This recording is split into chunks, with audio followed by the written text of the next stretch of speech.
IPTV, c'était illégal. Moi, je ne savais pas. Hein. Bon, je te promets, hein, tu m'as donné une bonne info. Mesdames, Messieurs, chers amis, je ne saurais commencer sans rendre un hommage particulier à Madame la directrice générale de TDS et à toute son équipe, notamment son équipe technique, tous ces gens qui étaient mes collaborateurs à la RTS. Également rendre hommage à Ibrahima, je suis très très fier de lui, à Omar Fedior, qui effectivement dans le quotidien national Le Soleil s'occupe de choses qui sont, à mon avis, qui doivent être au cœur du débat public, les questions économiques, les questions technologiques, les questions d'innovation. Donc j'ai l'honneur de modérer ce premier panel avec des représentants, des responsables de pays qui aujourd'hui ont réalisé cette transition annoncée déjà dès le 16 juin 2006 par l'Union internationale des télécommunications, l'UIT, qui avait donné comme échéance 2015. Mais à l'échéance 2015, il n'y avait que 5 pays qui avaient amorcé cette transition globale. C'était Maurice, c'était la Tanzanie, le Rwanda, le Malawi et le Mozambique. En 2022, toujours selon les données de l'Union internationale des télécommunications, quelques autres pays sont venus rejoindre le peloton, dont la Côte d'Ivoire, la Guinée-Bissau, le Gabon, le Kenya, et j'en passe. Donc aujourd'hui, il est très intéressant de savoir où est-ce qu'on en est dans ce passage de l'analogique au numérique, avec tout ce que cela comporte comme enjeu, comme défi, à la fois technologique, économique, financier, mais également en termes de capital, de ressources humaines qui doivent conduire ce processus. Mais la toile de fond, ce que j'appelle l'architecture institutionnelle, c'est à partir de la législation qui aujourd'hui effectivement doit définir les objectifs, les orientations en fonction des ambitions de chacun de nos pays, mais tout cela également dans une démarche concertée, dans une démarche mutualisée. Le ministre de l'Algérie en a fait le plaidoyer, son prédécesseur, le ministre Amadou Ba, tous ceux qui ont pris la parole ce matin, Madame la directrice générale, en ont fait le plaidoyer. Où, au-delà du constat et de l'état des lieux, il est très important de se projeter vers l'avenir. Aujourd'hui, est-ce que le schéma adopté suite à cette conférence de juin 2006 correspond aux objectifs, aux besoins, aux impératifs aujourd'hui et aux enjeux auxquels nous devons faire face? Aujourd'hui, lorsqu'on se rend compte qu'effectivement il y a beaucoup de phénomènes, une profusion de signaux, on est passé du national au transnational, de l'unicité à la diversité des supports, il faut absolument se poser la question de savoir comment réguler et réglementer tout cet espace-là et comment se projeter, je ne dis pas dans l'avenir, ici et maintenant, et voir comment effectivement on peut en faire un secteur dynamique qui prenne en compte les enjeux culturels, les enjeux d'innovation, les enjeux technologiques, mais également des enjeux fortement économiques parce que ce sont des secteurs de croissance. Aujourd'hui, vous n'êtes pas les seuls opérateurs au-dessus de nos têtes, dans nos différents paysages, il y a des acteurs, des plateformes qui diffusent des contenus, quelquefois à prix coûtant, qui diffusent des contenus aujourd'hui et qui permettent effectivement de faire de l'argent, qui diffusent des contenus, alors que très souvent, je le dis, la réciprocité n'est pas vraie sur ces territoires. Donc je pense que c'est toute cette perspective globale et mettre les choses en perspective qu'il faut avoir pour voir quelles sont les prochaines étapes qu'il faudra franchir. Et je voudrais que dans votre réflexion, vous preniez en compte ces éléments-là. Je voudrais donc commencer certainement peut-être par une dame, Madame Patricia Kodja, à tout seigneur, tout honneur, mais à toute reine, tout honneur. Madame, vous avez la parole. Merci beaucoup. Merci beaucoup. Je voudrais, avant d'intervenir vraiment, dire que pour quelqu'un comme moi qui, il y a un peu plus de 10 ans, a visité l'immeuble Québec avec les premières installations qui devaient servir à... Allô? C'est mieux? Allez-y. Merci.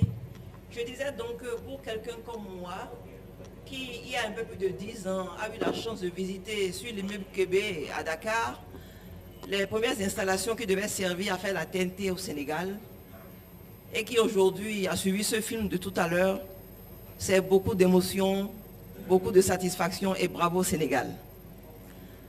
Et je dirais aussi que pour le Bénin, qui, alors que le Sénégal est en train de fêter 10 ans, mais pour le Bénin qui a lancé officiellement la TNT en 2023, nous avons quand même, je dirais, des échanges à faire et des choses à apprendre après cette expérience de 10 ans.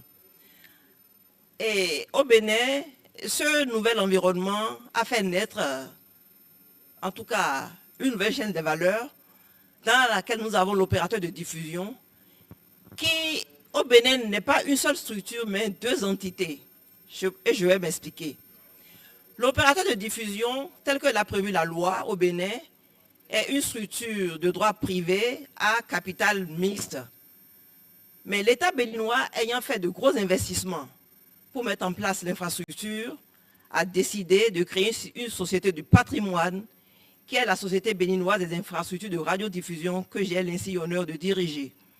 Alors c'est cette structure-là, cette société, qui gère l'infrastructure, qui la met à disposition de tous les opérateurs, tous les éditeurs qui ont besoin d'infrastructures pour diffuser leur chaîne de télévision. Alors Bénin Diffusion, qui est en réalité l'opérateur de diffusion, est en contact direct avec les éditeurs et a à côté l'ASBIR qui est son opérateur technique. Alors il revient donc à l'ASBIR de faire du benchmark, de faire des recherches à travers des échanges et de proposer à Bénin Diffusion tout ce qu'on a comme possibilité pour développer la TNT.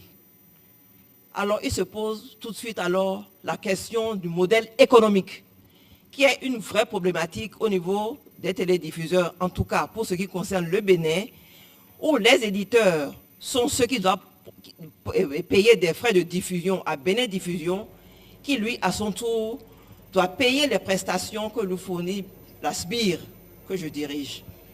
Alors c'est là que se situe le problème. Les éditeurs en général n'aiment pas payer les frais de diffusion.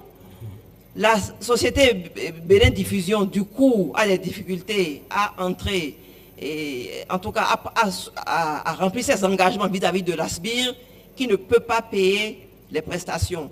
Alors que, bien entendu, la SBIR a besoin de ces ressources-là pour assurer le maintien en conditions opérationnelles des infrastructures. Quand c'est comme ça, le télédiffuseur qu'est la SBIR a du mal à investir même pour implémenter les services à valeur ajoutée. Donc nous sommes conscients que la nécessité est là pour que tout soit viable. Alors aujourd'hui, la SBIR a commencé déjà à faire des négociations avec des opérateurs pour que ne serait-ce que l'OTT, qu'on puisse la mettre en pratique, en place. Mais malheureusement, il y a un autre blocage.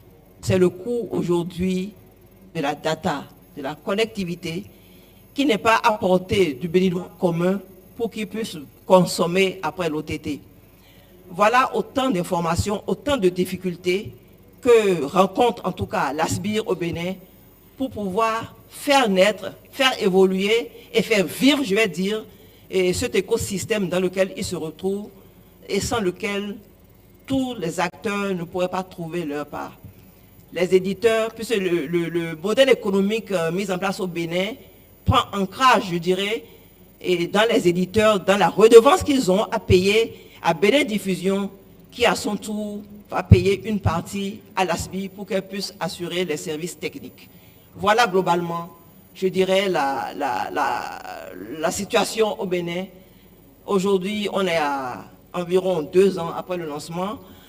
Nous faisons notre petit bonhomme de chemin. Les éditeurs qui ont vraiment compris que c'est une opportunité pour eux d'améliorer leur contenu sont en train de faire des efforts. Malheureusement, il y en a quelques-uns qui ont traîné le pas et il y a quelques semaines seulement, l'autorité de régulation vient de faire sortir 3 éditeurs du multiplex. Voilà, c'est sur cette triste nouvelle que je voudrais vous dire que je viens de partager rapidement avec vous ce qui se passe un peu au Bénin, du point de vue de la TNT. Merci Madame Kodia. Je vous remercie. Je pense que M. Cheikh Omar Traoré, vous êtes le directeur général de la SPT, par ailleurs deuxième vice-président du réseau. Au Burkina Faso, je pense que la transition aujourd'hui, elle est globale. Dans les derniers chiffres que j'ai eus, c'était autour de 98% de couverture. Donc voilà, c'est ça, voilà, de 98% je pense. Oui. Donc voilà, est-ce que vous voyez les mêmes problèmes, le modèle économique? Vous pouvez nous revenir sur l'expérience état des lieux aujourd'hui au Burkina? D'accord, merci bien, Monsieur Cheikh. Monsieur Bakhtar Silla, moi c'est Ganou David, DG de la Société burkinabé de télédiffusion. Il faut dire que pour ce qui est de l'expérience du Burkina Faso, nous avons commencé le déploiement en 2017 pour une couverture intégrale du pays. Et donc à ce jour, nous comptons 35 stations de diffusion et 15 sites relais. On compte dans le multiplex 18 chaînes à couverture nationale et 13 chaînes à couverture régionale. Notre multiplex prend des PLP et des multi-PLP. Donc par région, on a la possibilité d'intégrer des chaînes régionales. Et on en a 13 sur l'ensemble du territoire. Sur le plan économique, c'est pratiquement les mêmes modèles qui sont basés sur le paiement des redevances de diffusion. Et nous avons ajouté à ces paiements ce qu'on appelle la colocalisation, parce qu'au niveau du Burkina, on a décidé que si les infrastructures de télécom existent, c'est mieux de mutualiser. Donc si une structure a une infrastructure dans une région donnée, les autres l'utilisent et contre-paiement de choses qu'on appelle ça, de redevances. À cela, nous ajoutons ce qu'on appelle les émetteurs de certaines personnes qu'on arrive à gérer à notre niveau. Donc, on fait de l'émergement d'émetteurs pour des radios ou pour d'autres choses qu'on appelle ça, d'autres structures. À cela, nous avons ajouté ce qu'on appelle le monitoring des chaînes des agences publicitaires. Donc, on a la possibilité de fournir un service additionnel pour ceux qui font de la publicité. Donc, à travers notre canal, ils peuvent savoir quelle est l'audience ou, en fait, si une société, une agence publicitaire a une campagne, c'est pour voir est-ce que la chaîne de télé suit exactement le planning qu'ils ont programmé. Parce que certaines publicitaires veulent de prime time, alors que la chaîne de télé peuvent ne pas faire la publicité en prime time. Mais nous, avec le monitoring que nous avons au niveau de nos installations, on peut suivre ce programme-là et dire en fait à l'agence, ton programme a été suivi, donc ta cible est atteinte. Donc il y a ces éléments que nous ajoutons. Et nous sommes en train de développer une plateforme OTT qui est en cours. Et pour ce qui est de modèles futurs, nous sommes en train de vouloir déployer de la télévision payante. Présentement, il faut dire que ce qui est fait au Burkina, c'est du free to view pour l'ensemble des chaînes de télé, avec, comme vous l'avez dit, une couverture de 98% dès le départ, mais avec la situation sécuritaire, nous sommes redescendus à 95%. Voilà, donc ce qui est un peu... Mais le territoire est maillé vraiment à 95% et en diffusion DTT entièrement, pas de DTH. Et donc, pour pouvoir pallier ces zones d'ombre qu'on a, on prévoit également faire du DTT pour couvrir l'entièreté du DTH pour couvrir l'entièreté du pays. Donc, pour ne pas... Et vraiment, c'est l'état de choses qu'on appelle. Donc, le dernier, j'étais sur le modèle économique qu'on est en train de déployer. Donc, outre le free to view, on veut faire du pay per view pour en fait des chaînes que nous allons mettre, mais en DTT. Voilà, pour pouvoir renforcer le modèle économique qu'on a. Effectivement, le problème des éditeurs de services avec les créances, les redevances de diffusion, c'était problématique à notre niveau, mais à partir de septembre 2023, on a essayé de voir les coûts, mais en durcissant également notre approche avec les éditeurs. Donc, ce qui fait que présentement, un éditeur qui n'est pas à jour, le signal est suspendu. Et ça permet que le taux de recouvrement puisse atteindre quand même des seuils de l'ordre de 80%. C'est vrai que c'était un prix qui est un peu étudié, ça ne compense pas ce que nous déployons, mais ça permet quand même aux éditeurs d'être réguliers, voilà, dans leur redevance de diffusion. Et donc, pour le moment, on peut dire qu'à ce niveau, l'objectif n'est pas à 100%, mais à 80%, les éditeurs sont à jour. Et sur l'ensemble des 18 chaînes, il n'y a que 2 chaînes présentement qui ont des difficultés sur le plan national. Et au niveau régional, il y a 3 chaînes qui ont des difficultés pour suivre le rythme. Voilà globalement la situation au Burkina Faso. Merci. Je pense que c'est absolument une très belle expérience. Un pays comme le Burkina, et je pense que c'est Mamadou Bal qui disait à l'époque, lorsqu'on mettait la TNT, qu'il y avait des retards par négligence. Je pense que le fait d'avoir la décision politique très tôt, d'avoir créé le cadre institutionnel qui le permet et avoir mis les infrastructures nécessaires, ont permis à un pays comme le Burkina d'atteindre véritablement ces résultats, qui, à mon avis, doivent faire partie de benchmarks nécessaires auprès des autres opérateurs, parce qu'également, vous avez réglé à la fois les questions technologiques, mais également, vous êtes en train de diversifier Bien les sûr. ressources, etc. Donc, en tant que président, effectivement, du réseau africain des télédiffuseurs, je crois que votre expérience mérite d'être largement partagée. Je voudrais donc m'adresser maintenant à M. Benoît Yeo, qui fait effectivement, la Côte d'Ivoire fait partie également des pays qui, en 2022, ont assuré la transition globale de l'analogique vers le numérique.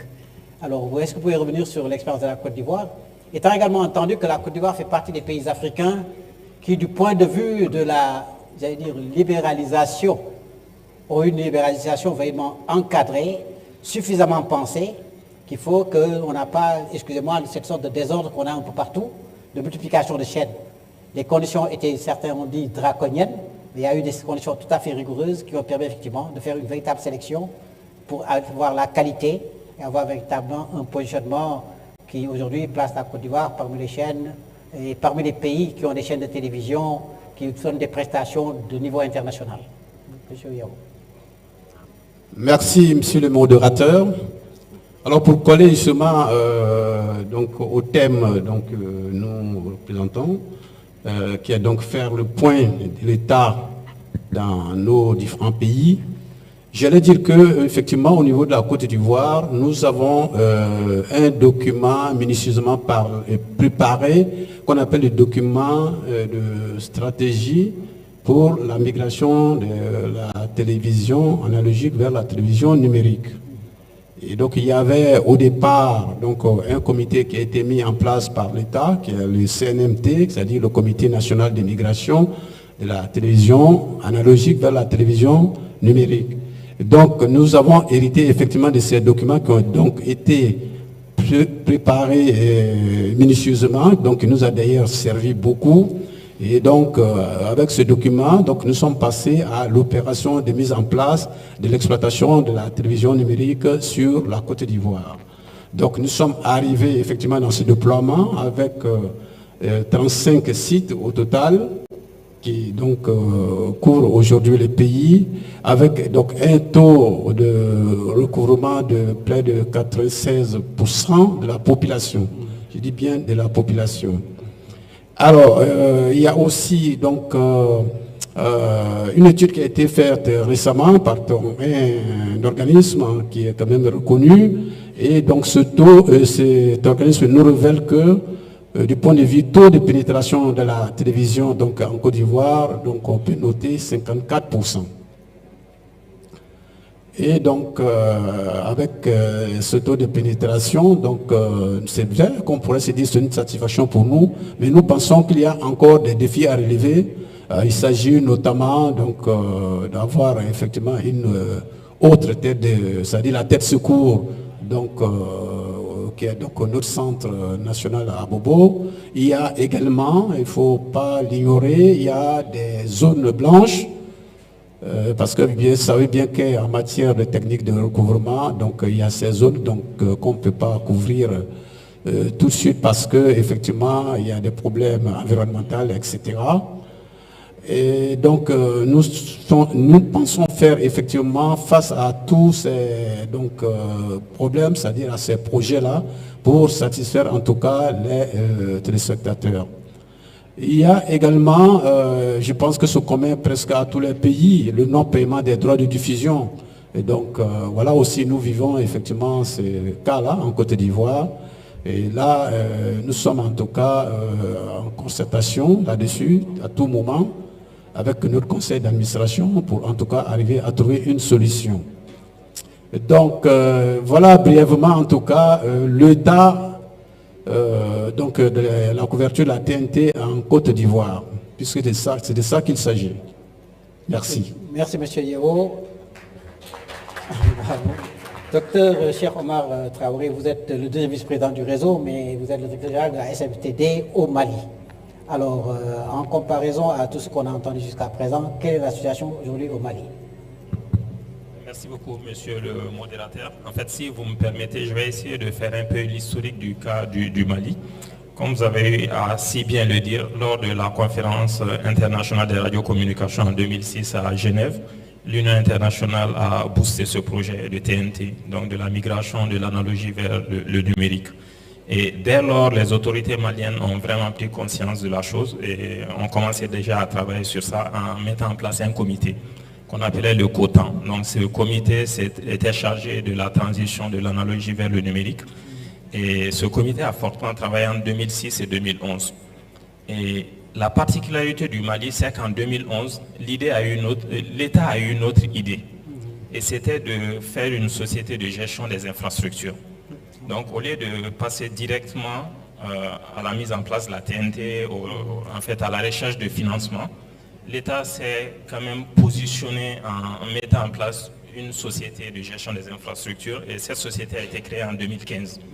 Donc en créant cette société de gestion des infrastructures, l'État visait d'abord à travailler sur la TNT, c'est-à-dire avoir une société de télédiffusion, mais avoir également une société qui gère le backbone national, la fibre optique, mais également une société qui gère le data center de l'État pour pallier à ces difficultés. En fait, l'État du Mali avait vu de loin les difficultés liées déjà à la diffusion.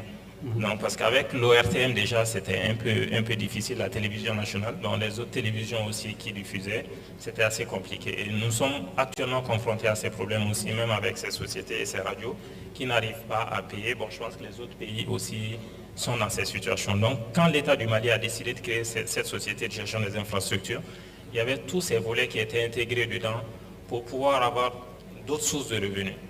Donc la Société malienne de transmission et de diffusion a été créée ainsi en 2015, plus précisément en octobre 2015, en ayant comme objectif ou mission de service public de faire la télévision numérique terrestre au Mali, de gérer la fibre optique du pays, de gérer le data center, les caméras de vidéosurveillance et le call center. Donc la particularité du Mali, c'est qu'elle s'est retrouvée avec 4 à 5 périmètres pour gérer la TNT. Et comme vous l'avez dit, en 2012 déjà, pratiquement les pays européens avaient déjà fini la migration. Et en juin 2015, 5 ou 6 pays africains avaient fini la migration en allant vers la TNT. Mais le Mali a cherché son financement jusqu'en 2018. Et c'est en 2018 que le Mali a pu obtenir un financement de presque 40 milliards de francs CFA. 40 milliards de francs CFA, c'est énorme, mais il faut tenir compte de la particularité aussi du territoire. On est sur 1 241 000 km². Et pour le Mali, il fallait faire 51 sites pour la TNT. Donc l'ORTM, qui était l'Office Radio-Diffusion Télévision du Mali, a été divisé en deux.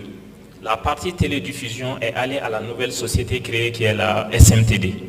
Donc l'ORTM s'est retrouvé uniquement avec l'édition et la nouvelle société SMTD s'est retrouvée avec le volet télédiffusion, donc y compris le patrimoine de l'ORTM.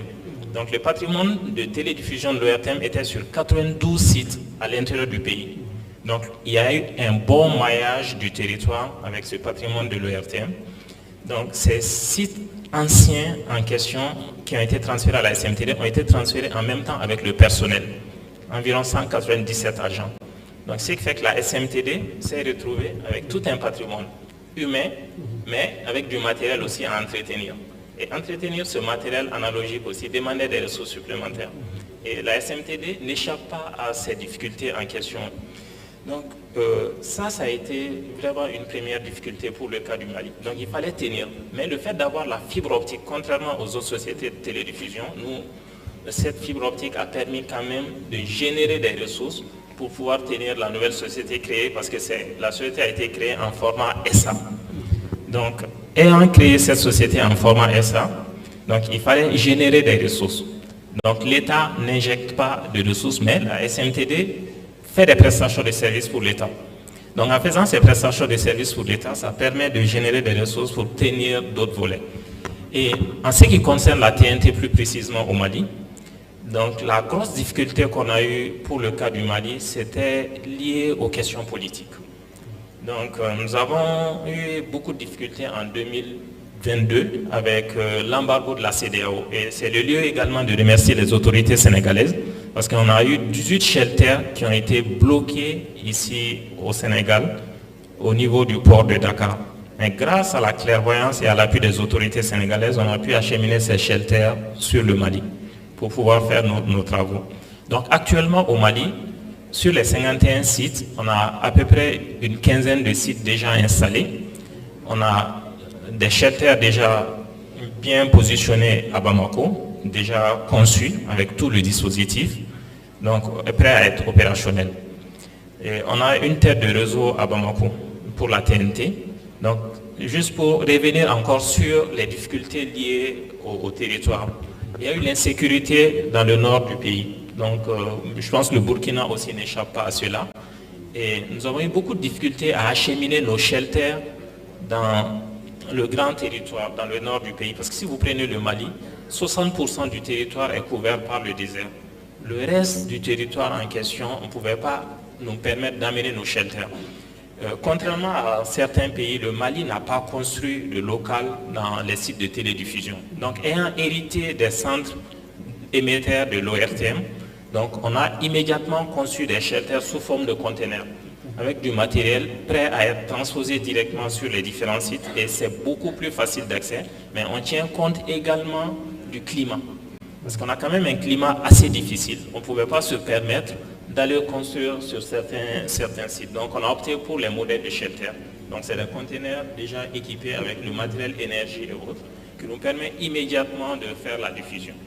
Donc la TNT est vraiment prête à être lancée au Mali. Mais pour des questions politiques avec le groupement en question, donc nous attendons l'appel des autorités pour pouvoir le faire. Mais juste pour ne pas traîner les pas, l'idée qu'on a eue en 2021 à ma prise de fonction, c'était quand même de nous déplacer rapidement et on a fait des missions de partage d'expérience pour aller voir comment le modèle économique fonctionne dans les autres pays. Je pense que ces missions nous ont amenés d'abord au Burkina.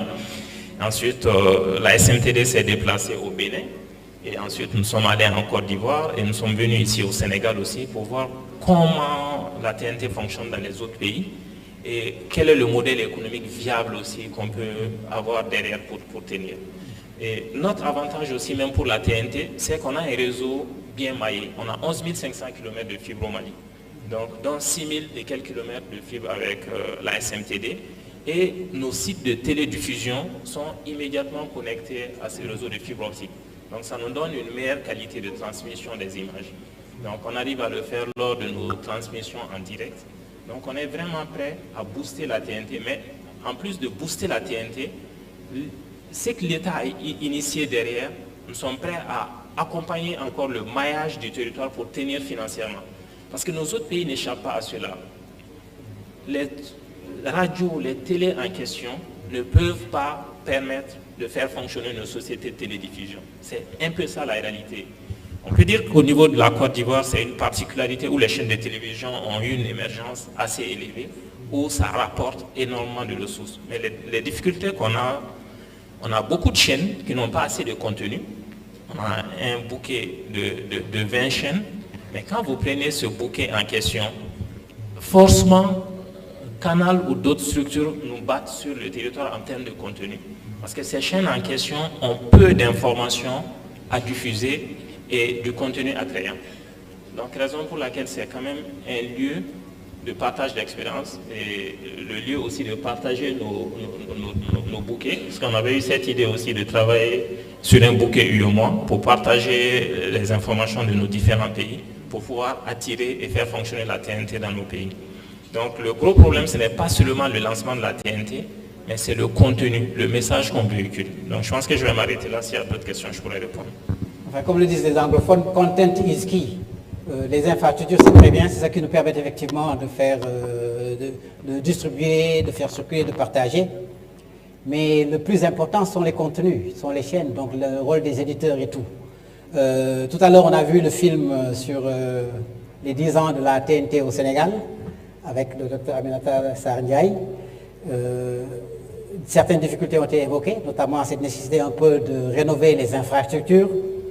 Mais également, il y a des défis, tout comme vous, elle a hérité, la TDS a hérité d'une partie du personnel de la RTS, de certains sites, etc. Cet héritage a ses avantages certainement et ses inconvénients aussi, parce qu'aujourd'hui, c'est vrai, il faudra toujours s'adapter. La technologie évolue, il faut s'adapter. Il y a également de la concurrence, comme vous le dites. Vous avez cité certaines chaînes qui diffusent, qui ont une offre beaucoup plus attrayante, alors que cela peut être effectivement un créneau de diversification.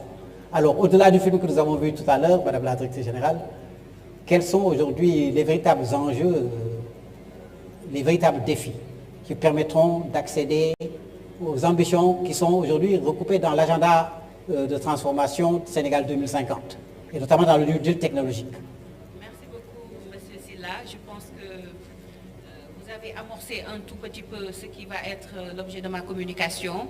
C'est de revenir effectivement sur ces 10 ans de diffusion, le bilan d'étape, en parler des enjeux et des perspectives. Donc permettez-moi juste de remercier encore mes homologues télédiffuseurs africains qui nous ont honorés de leur présence à Dakar pour échanger des défis que nous avons en commun. Pour moi, je vais un peu rappeler le contexte général. Depuis une décennie, effectivement, il y a eu la transition de la télévision analogique vers la télévision numérique. Et en quoi cela a été édifiant, c'est qu'au départ, si par exemple on a 10 chaînes, ces 10 chaînes-là doivent diffuser chacune sur une fréquence. Et avec la télévision numérique, cela a permis de faire ce qu'on appelle la mutualisation des infrastructures, mais surtout faciliter le fait que plusieurs chaînes puissent passer sur une seule fréquence. Donc c'était très édifiant et c'était à l'issue des engagements internationaux des accords JE06 de Genève, donc, qui avaient pour but de moderniser le paysage audiovisuel. C'était à saluer. Et rappeler que la TNT est aujourd'hui la plateforme souveraine de diffusion des chaînes nationales sur l'ensemble du territoire. Lorsque, en tout cas, elle a été créée, elle a pu enrôler toutes les autres chaînes privées également. Donc TDS est l'opérateur national unique de diffusion au service de l'ensemble des éditeurs qui sont autorisés. On ne peut pas diffuser un éditeur plutôt qui n'a pas encore le cutus peut-être du CNRA. Donc, ce qui nous amène à parler du cadre juridique et institutionnel. Comme vous le voyez, il y a d'abord le Code de la presse de 2017. Nous parlerons de la loi qui a créé TDS, du décret de transfert du patrimoine de 2022, ensuite du rôle des institutions qui sont un tout petit peu les régulateurs Pour le Code de la presse, la loi numéro 2017-27 du 13 juillet 2017 a permis aujourd'hui d'identifier un troisième acteur. De la même manière qu'on a les éditeurs de services d'un côté, ce sont les producteurs de contenu comme la RTS, la 2STV, la CNTV, etc. Ensuite, les distributeurs de services qui sont connus comme les opérateurs de bouquets payants, comme Canal, comme Star Times, Escaf, et le troisième acteur neutre qui est TDS SA, unique opérateur de diffusion nationale. Et donc, ce même code de la presse a montré que chaque acteur doit rester dans son segment. Donc, le diffuseur ne peut pas produire aujourd'hui de contenu, de même que l'éditeur ne peut pas lui aussi diffuser. Le distributeur aussi, il reste dans son segment. Je pense que ça aussi c'était important de clarifier, de séparer de façon distincte les rôles. Et donc, la loi 2017-28 du 14 juillet 2017 qui a consacré maintenant la création de la société de télédiffusion, TDS SA comme unique opérateur, donc ça aussi c'est à mentionner, je pense que c'est très important. S'en est suivi, et vous l'avez rappelé tout à l'heure, M. Mactar Sylla, ce décret-là de transfert du patrimoine de la RTS qui avait l'activité de diffusion initialement, mais lorsque la société a été créée, maintenant c'est à elle qu'on a donné vraiment la partie diffusion de l'éditeur public.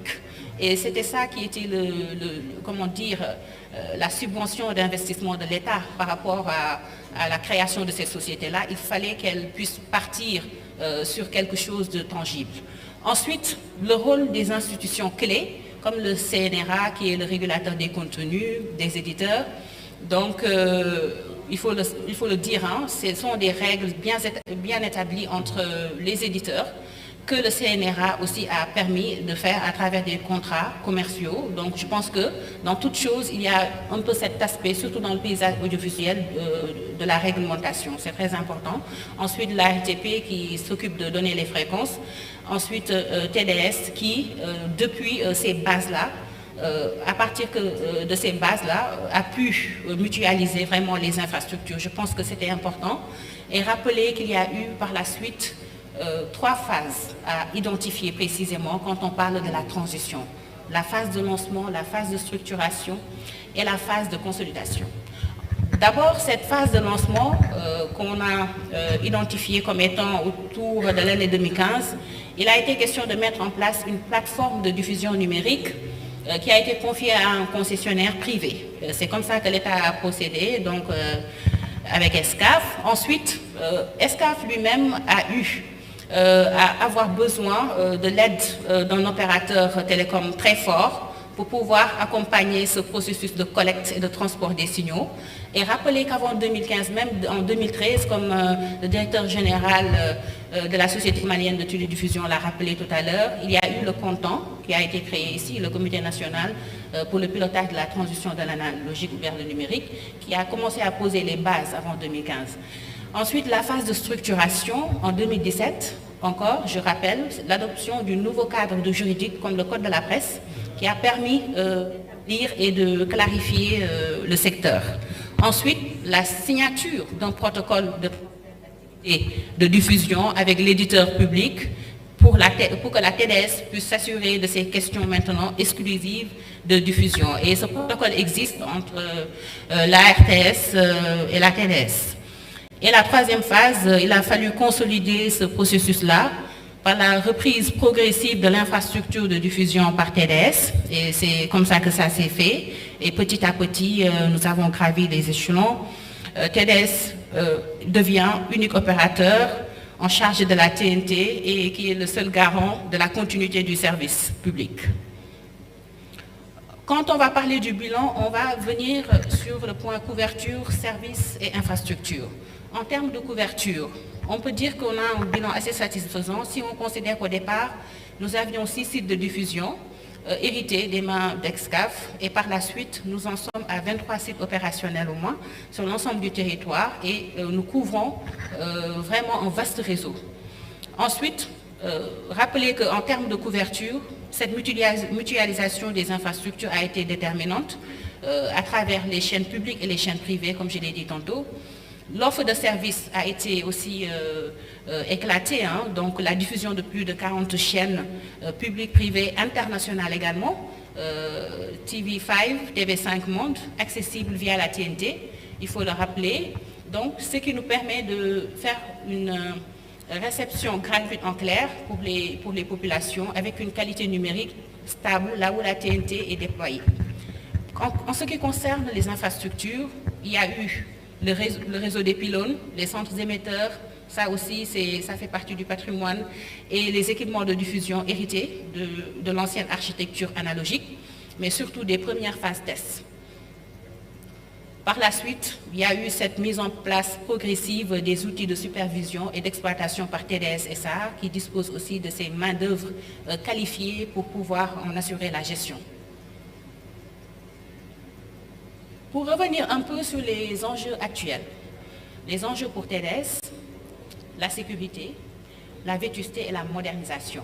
Quand on en viendra à la sécurité des pylônes et des populations, il est important de dire que nous avons des pylônes qui sont en zone urbanisée et qui présentent des risques civils majeurs, étant donné qu'ils sont en fin de vie.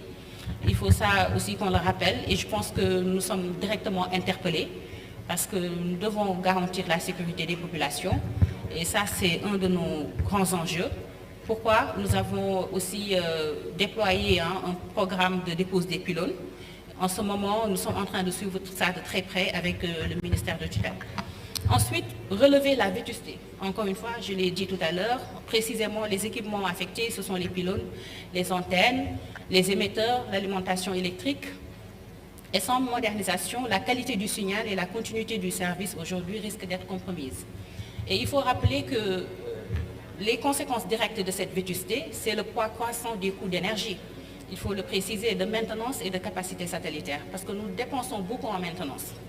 Donc, d'où l'urgence d'un plan de modernisation pluriannuel, techniquement et financièrement soutenable, qui est à faire cela de façon graduelle pour pouvoir investir sur le renouvellement des infrastructures.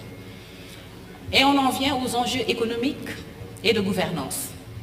Tout à l'heure, mes pairs l'ont dit dans leur exposé, la question du modèle économique sous tension est toujours là.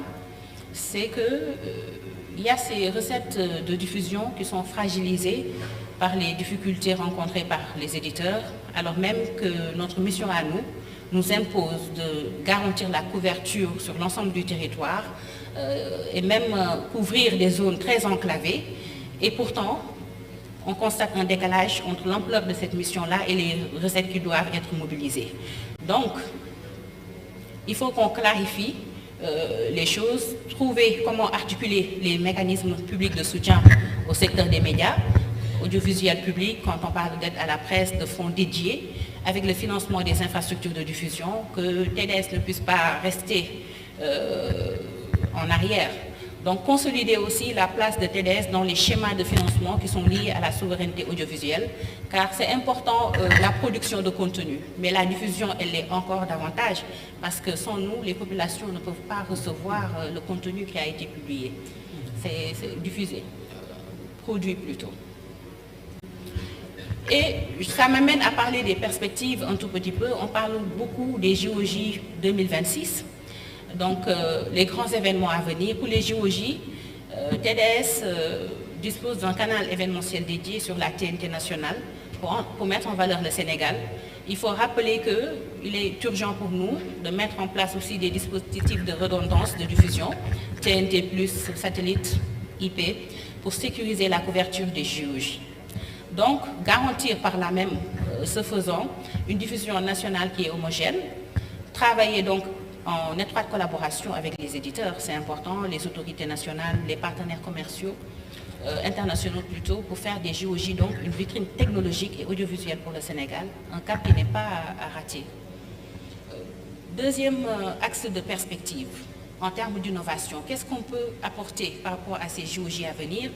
L'implémentation de la 5G broadcast, qui ne sera utile que pour les grands événements, le fait de diffuser directement à partir des smartphones les documents ou les éléments qui vont être produits à l'occasion de ces JOJ-là. Je pense qu'on a une belle occasion de les expérimenter lorsqu'on sera convié dans ce processus-là de réunion avec tout le comité des JOJ. Donc je pense que des pourparlers ont été introduits avec les acteurs concernés. L'implémentation du mix énergétique et la résilience, que ce soit l'énergie solaire, que ce soit l'électricité, réduire cette dépendance aux seules sources fossiles pour alimenter les sites. Et l'objectif, c'est toujours l'amélioration du réseau, tout en maîtrisant les coûts d'exploitation. Le troisième axe des perspectives, par rapport à la dimension régionale et le rôle du RAT, donc l'occasion m'est donnée encore une fois de rappeler que TDS, opérateur de diffusion, à l'instar d'autres opérateurs de la sous-région, donc permet aujourd'hui la tenue de la 5e Assemblée générale aussi du réseau des télédiffuseurs, RAT, Réseau africain des télédiffuseurs, et les travaux vont se faire à Dakar le 26 novembre. Et cette plateforme de partage d'expérience sur la TNT va nous conduire certainement à des solutions pour la modernisation des infrastructures, le financement et la régulation, c'est important. Et revenir un peu sur le rôle du FAT, l'espace de dialogue qui a été créé entre télédiffuseurs, éditeurs, États, partenaires techniques et institutionnels, en vue de pouvoir aussi positionner le Sénégal comme référence régionale sur les questions de télédiffusion publique et de souveraineté audiovisuelle, de même que pour nos pairs. Le message clé, peut-être pour les prochaines décennies à venir, pour la relève, il faudra consolider la TNT comme socle de la souveraineté audiovisuelle du Sénégal, une plateforme nationale donc régulée au service de tous les citoyens, donc impérativement moderniser les infrastructures. Ça, c'est la base. Sécuriser le modèle économique de TDS, meilleure articulation donc avec les politiques publiques de soutien aux médias, préparer surtout l'avenir. JOJ de Dakar 2026, innovation avec l'implémentation de la 5G broadcast et renforcer le rôle vraiment du réseau panafricain des professionnels du secteur et à travers ce forum-là que nous avons accueilli à Dakar, remercier tous ceux qui sont là et qui ont bien daigné nous honorer de leur présence. Malgré que les temps, on comprend que ce n'est pas facile, ce n'est pas évident. Remercier tout le monde et merci de votre aimable attention. Merci beaucoup Aminata pour cet éclairage exhaustif qui fixe et campe tout à fait les enjeux du secteur.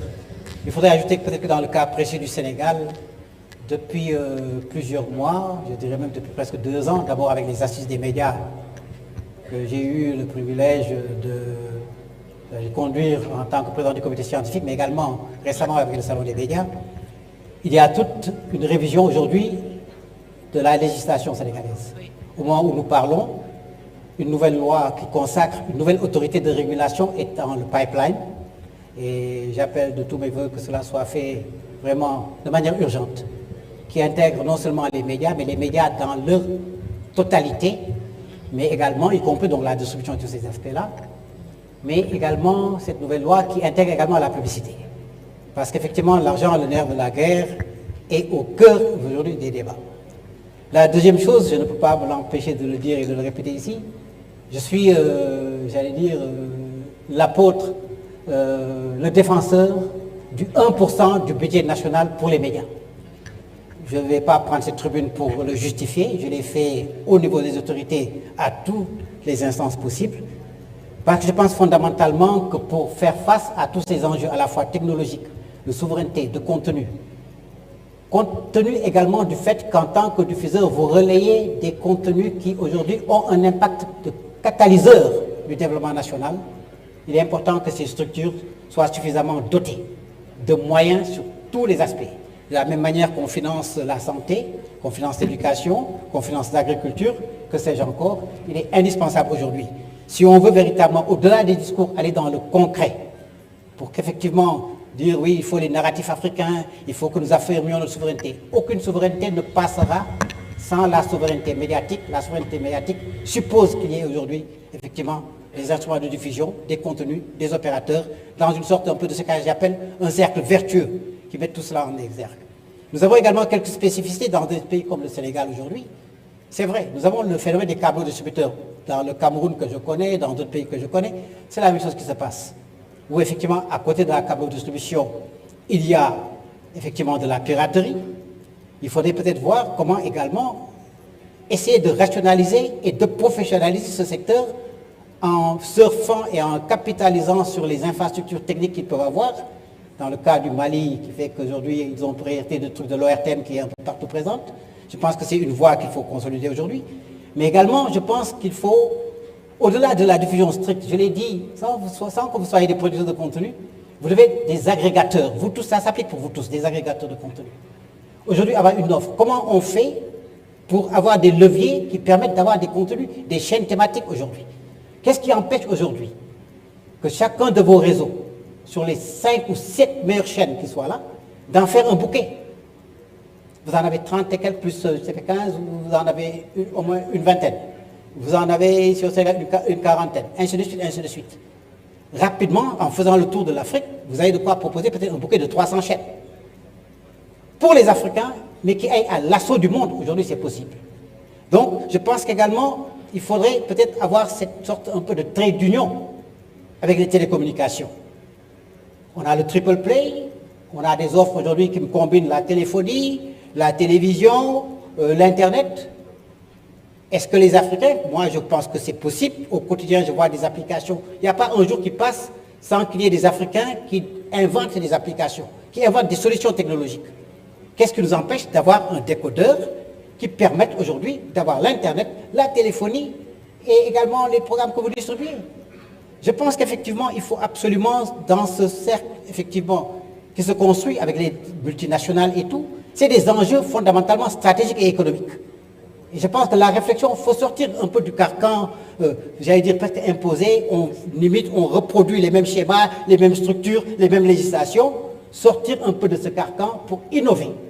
On ne peut pas être le continent où 77 à 75 à 77% de la population à 35 ans et moins, être le continent qui, d'ici 2100, va se retrouver à 4,3 milliards d'habitants, et être là à la traîne, à la recherche de solutions et appliquer des choses qui aujourd'hui, quelquefois, sont externes au continent. Je pense que vous avez un défi fondamental. Quand je dis vous avez, c'est toute la communauté médiatique qui a ce défi-là à relever et qui passe forcément par véritablement le renforcement de vos structures à tout point de vue, que cela puisse être expliqué, que les gens se rendent compte de ces enjeux-là, à la fois, c'est vrai, culturels, économiques et autres. Parce qu'également, aujourd'hui, je le dis, les modes de domination évoluent. C'est à travers, j'allais dire, un façonnage des consciences, aujourd'hui. à force de répéter des programmes, qu'on l'ingurgite chez nos jeunes, ici on a vu des jeunes faire du check-down, faire etc., etc. L'Afrique a toutes les potentialités d'un point de vue culturel, de nos villages, dans nos traditions, dans nos valeurs, etc., à faire des offres. Qu'est-ce qui empêche aujourd'hui également l'Afrique d'avoir des chaînes thématiques sportives? Qu'est-ce qui empêche l'Afrique aujourd'hui d'avoir des chaînes tout info?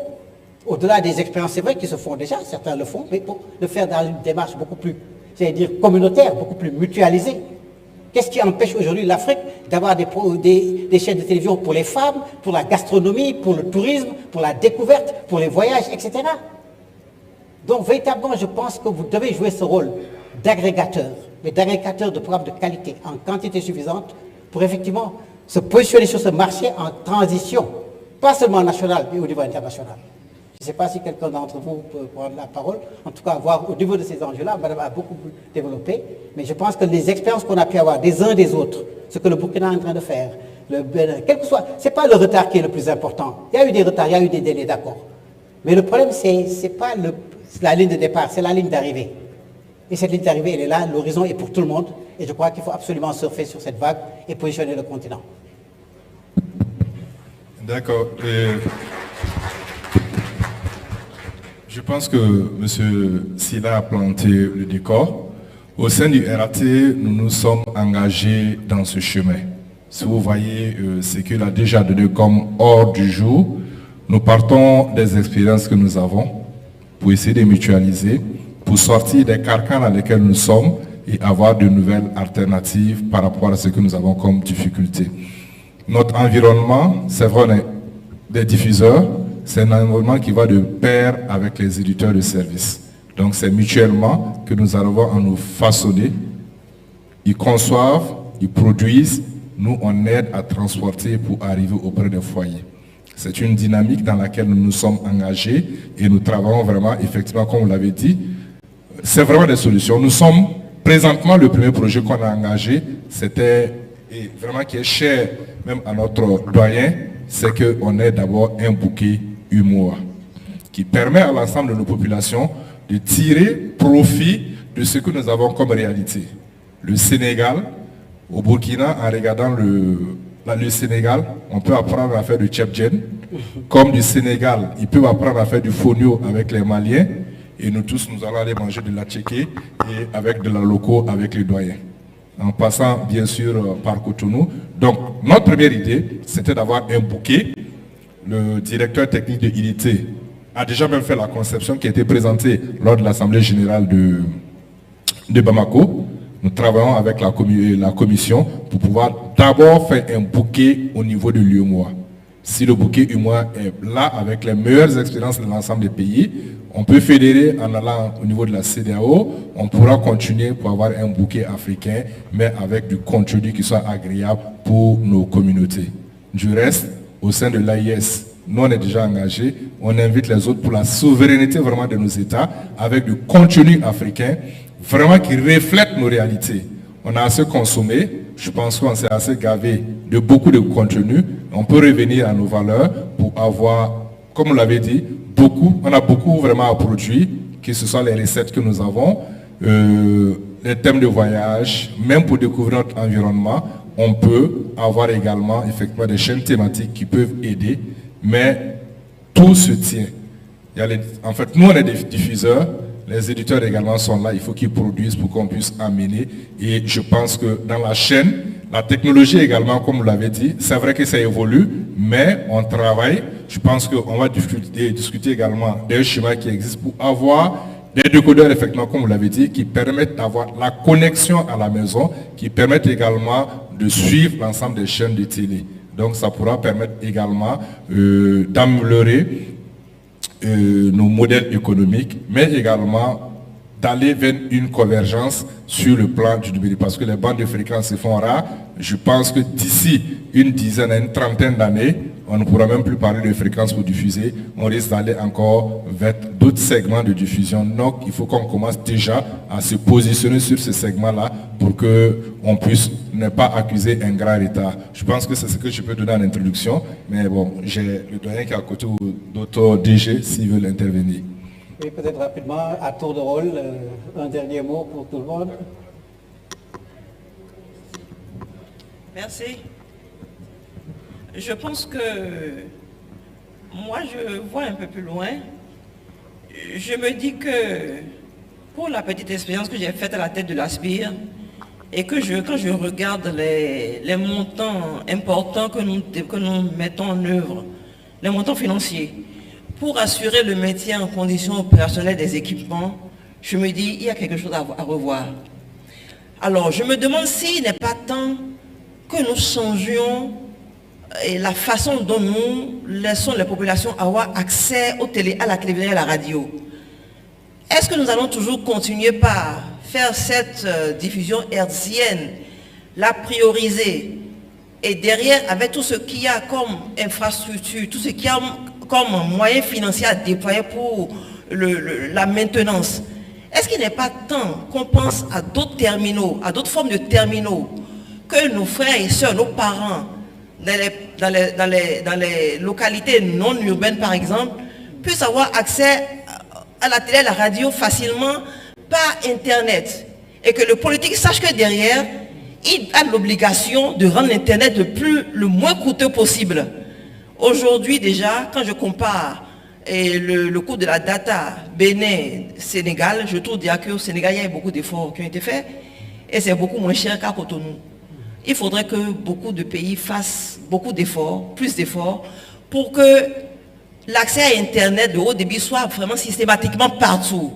Je sais que ça va être dur, mais si nous nous donnons une échéance assez raisonnable, on pourra y arriver parce qu'il faudrait que les investissements puissent être réduits, mais que derrière, qu'on puisse avoir des contenus pour les populations. C'est ce que je voudrais. Merci.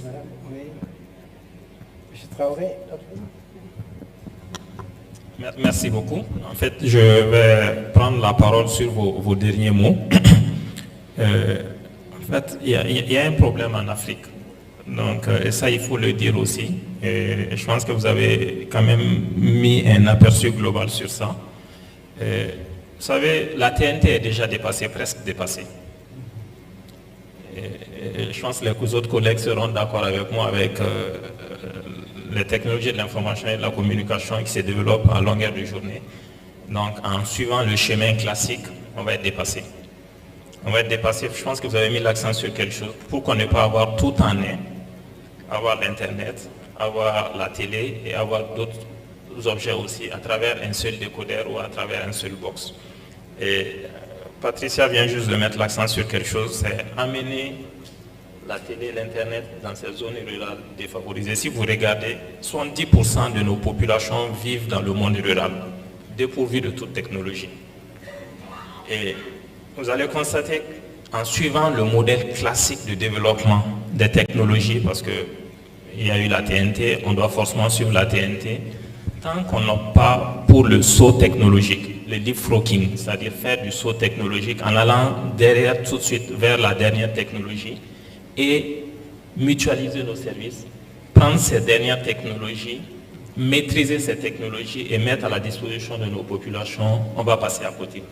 Parce que si on doit suivre forcément le développement classique, dire qu'il y a eu la TNT, on doit suivre le processus de la TNT de bout en bout. En 2012, déjà, les pays occidentaux ont fini avec la TNT. Ils sont en train d'aller maintenant avec les dernières technologies, avec la fibre optique, comment amener l'Internet à domicile, et comment amener la télé à domicile à travers la fibre optique. Nous continuons toujours avec nos émetteurs. Si vous allez sur nos sites de télédiffusion, vous allez trouver que pratiquement tous nos émetteurs sont en panne. Et ils ne sont plus à ce stade. Donc il faut vraiment réfléchir sur cela. C'est dire, est-ce qu'on va rester sur forcément ces 10 années de retard en suivant le même chemin et ensuite aller reprendre en 2035. Non, il faut aller directement en 2035. Il faut réfléchir sur ce concept. Ça, c'est le premier point en termes d'infrastructure. Le second point, c'est vraiment le contenu. En tant que directeur, j'ai pris l'expérience de regarder souvent des chaînes de télévision parce qu'on diffuse. Donc les chaînes qui diffusaient chez nous, ça m'a vraiment amusé à prendre du temps et regarder toute une matinée les chaînes locales en question au Mali. Mais il n'y avait aucun contenu attrayant. De 8h à midi, j'ai mis presque 6 chaînes. Il n'y avait aucun contenu attrayant. Donc on perd du public. Donc, pourquoi ne pas réaliser ce travail de mutualisation qu'on a eu comme idée lors de nos échanges à Ouaga, lors de nos échanges à Abidjan? C'est-à-dire, c'est de mutualiser nos services, avoir, comme vous l'avez dit, 6 ou 7 bouquets performants. Mais on va avoir 6-7 bouquets performants avec du contenu attrayant sur le sport, sur l'éducation, sur la culture africaine, que d'avoir 20 chaînes, mais qui parlent de tout et de rien. Et souvent, ces chaînes en question, ou ces télés locales qui diffusent chez nous, vont encore prendre du contenu ailleurs, et avec une mauvaise qualité d'image. Le second problème, c'est que ce n'est pas régulé. J'ai eu également à faire aussi des démarches auprès des télés et des radios. Il suffit juste d'avoir une centaine de millions, d'aménager un petit salon ou une cuisine pour en faire une télévision. Et ça, il faut être rigoureux en Afrique. On ne peut pas faire de la télévision dans une arrière-cour ou dans une cuisine ou dans un petit salon. Il faut avoir un programme. Il faut travailler sur la législation. On se permet de diffuser tout et n'importe quoi. Et cela ne peut pas aller. Il ne s'agit pas seulement d'avoir de la TNT. Il ne s'agit pas seulement d'avoir 35 sites qui sont opérationnels ou 50 sites qui sont opérationnels sur l'ensemble du territoire. Mais qu'est-ce qu'on met dedans? Quelle information on véhicule? Quel contenu? Est-ce que ce contenu rapporte de l'argent? Le gros problème qui se pose, si vous allez vers l'Angola ou d'autres pays, ils ont tellement développé les infrastructures. Nous avons pratiquement tous nos pays ont des fonds d'accès universels. Vous allez prendre le cas du Sénégal avec F2 Suite, avec la TDS. Ils ont eu une très belle idée de mettre des décodeurs à la disposition de la population. Ben, si c'est un exemple qui a reçu au Sénégal, pourquoi ne pas faire pareil au Mali? Mettre des décodeurs à la disposition de la population, 2 millions de décodeurs, et faire disparaître les décodeurs venant d'autres diffuseurs. Le monopole de la diffusion aussi, c'est important. Vous avez dit mettre 1% du budget à la disposition de nos sociétés de télédiffusion. Le cas du Mali, par exemple, on n'a pas le monopole de la télédiffusion. Et c'est la même chose dans beaucoup de pays. Si on veut avoir de la liquidité, avoir des ressources, il nous faut le monopole de la diffusion où on est seul, unique diffuseur. Et ça, c'est important. Même si l'État ne nous met pas 1% du budget à disposition, le fait d'avoir ce monopole régi par les textes, on le fait. Je reviens sur l'accès universel. L'accès universel, c'est quand même d'amener la connexion, la télé, aux derniers clients ou aux derniers citoyens dans les zones les plus éloignées, comme j'ai eu à le dire, où 70% de nos populations sont dans ces zones éloignées. Mais c'est d'utiliser les ressources de l'accès universel à bon escient et réduire la fracture numérique, réduire les coûts de diffusion, de connexion, faire le maillage du territoire et développer les infrastructures. Il faut tout mailler. Mais le fait de développer la TDS à part, de développer Sénégal numérique à part, de développer telle structure à part, nous n'allons pas réussir. C'est vraiment de mettre nos infrastructures ensemble. Et juste pour terminer aussi, c'est de voir les belles expériences de part et d'autre. Mutualiser nos services. C'est uniquement par la mutualisation de nos services que nous allons réussir. Et d'où l'idée d'avoir ce réseau africain des télédiffuseurs.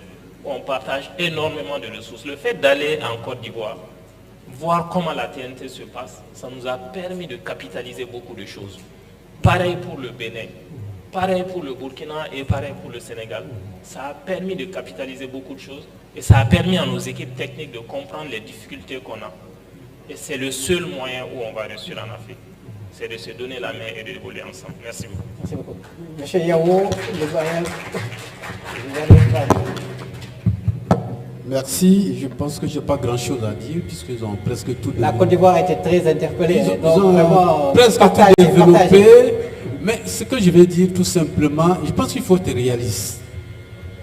On peut avoir tout en un, c'est-à-dire la télévision, l'Internet, etc., etc. Mais la réalité, ce sont les politiques de financement. Parce que tout ce qu'on est en train de dire là, c'est ça le problème. C'est le vrai problème qui est là. Les politiques de financement. Comment convaincre nos autorités? C'est ça la vraie problématique. Et sinon, on a l'intelligence, on a la volonté effectivement de le faire. Quelle que soit effectivement la société de télédiffusion qui existe, en tout cas, ils ont vraiment toutes les capacités au jour d'aujourd'hui, l'intelligence à tout faire, etc., etc. Mais dans nos réflexions, je pense que ça va se passer quand on aura effectivement au niveau TIRAD, c'est-à-dire le réseau africain des télédiffuseurs. Je pense que c'est demain. Je pense qu'il faut voir, parce qu'on avait amorcé, on avait beaucoup travaillé. Vous avez parlé effectivement du bouquet à mettre en place. On a beaucoup travaillé. C'est d'ailleurs la Côte d'Ivoire qui a travaillé sur ce projet-là. Mais nous avons commencé à réfléchir qu'il faut effectivement, étant donné que la plupart des télédiffuseurs étaient au sein de l'UEMOA, qu'il fallait exploiter cette piste-là. Parce que c'est là aussi que se retrouvent nos chefs d'État. Et donc un projet qui viendrait à mettre sur la table et que tous les chefs d'État justement de ces pays concernés le prenant en compte, ce devrait être une solution pour en tout cas les télédiffuseurs. Et là aussi, effectivement, nous avons poussé les pions à ce niveau-là. Moi, j'ai reçu personnellement, je crois que c'était le secrétaire au niveau de l'UEMOA qui était chargé de la communication, avec qui j'ai travaillé effectivement sur ce projet-là, de telle sorte que, effectivement, avec donc, le RAD, c'est-à-dire le réseau africain des télédiffuseurs, nous puissions présenter un dossier. Et donc, on était effectivement sur la préparation de ce dossier. Malheureusement, ce monsieur est parti aussi à la retraite. Cela n'empêche pas, puisque nous aurons en tout cas notre réunion demain, on pourra toujours le voir, en tout cas, avec, je pense que notre soutien, c'est vraiment l'UEMOA qui pourra effectivement nous sortir ce problème-là. Voilà tout simplement ce que je voulais dire. Merci. Merci beaucoup. Aminata, dernier mot. Merci beaucoup, hein. Je pense que mes prédécesseurs ont déjà tout dit. Juste rappeler qu'il y a les points essentiels sur les nouveaux usages de la communication et qui ont été bien campés et posés par le directeur de la Société malienne de télédiffusion, M. Cheikh Oumar Traoré. Mais également, les politiques de financement reviennent. Il faut y songer. La TV de demain, l'évolution des nouvelles technologies, et ça, ce sont des éléments qui amorcent en tout cas les autres panels à venir, et je souhaite un excellent forum africain de la télédiffusion. Et voilà, merci donc à nos panélistes.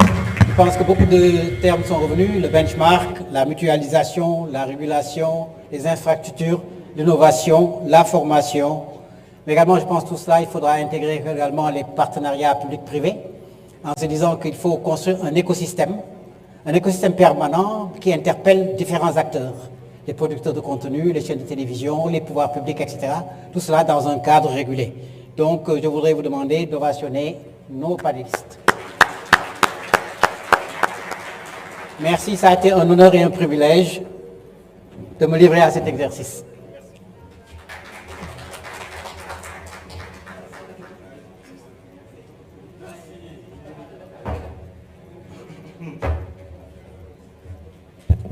Merci. Photo.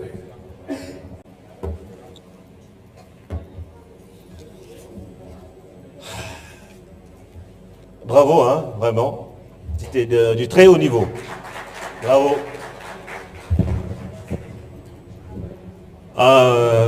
Matar, avant de partir, vous avez envie de manger quoi? Lui, il a parlé de Tchéboudienne. Il y a Tchéboudienne Pendambay, c'est différent. Non, je ne parlerai pas parce qu'il y a des camarades, il y a des Cissé, il y a des Touré. Vraiment. C'est compliqué. Moi, je jeûne aujourd'hui. Ah ouais. Alors, vous avez envie de manger ou de continuer à écouter? Ceux qui veulent manger, levez la main. On va faire comme les députés à l'Assemblée. Alors, c'est validé. L'autre panel vient après. OK? Bon appétit à tous et plein succès pour la suite. Merci à tous.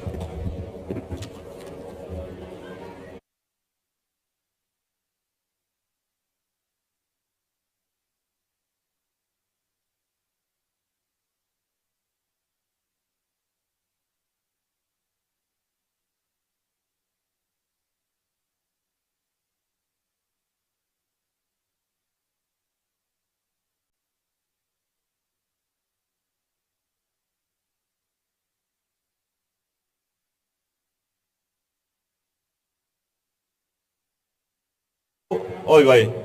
Alors, une dernière information pour ceux-là qui ont besoin de coton-tige, comme Suleiman, je répète, après le repas, on reprend les panels, le panel qui suit, avec les autres DG, ok? Vous avez 1h30 de repas et vous revenez s'il vous plaît. Merci.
Thank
you.